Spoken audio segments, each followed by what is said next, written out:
এই থাকবি।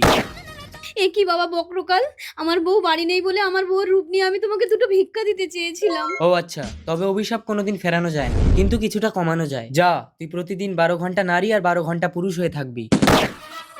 কিন্তু আমার বউ আসলে তো বিশ্বাসই করবে না আমি ওর স্বামী। কৈলাস, এ তুই কে রে?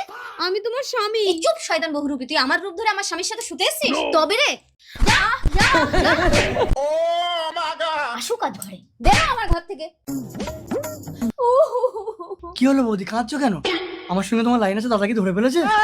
ও আচ্ছা, তাহলে তুই আমার বউর সাথে লাইন মারিস না? না না, চলো, তোমার দাদা ঘরে নেই। পাঁচু, এই মহিলাটা আমার রূপ ধরে আমার স্বামীকে পটাতে পারেনি বলে তোমাকে ধরেছে? আমি কি দেখছি, কোনটা আসল? আমি আসল। পাঁচু, তুমি এতদিন ধরে আমার সাথে লাইন মারছো, তুমি আসল নকল চিনতে পারছো না? আমি আসল। প্রতিদিন 12 ঘন্টা নারী আর 12 ঘন্টা পুরুষ হয়ে থাকবি। আমি আর এই রূপে থাকতে পারছি না। দাদা তুমি?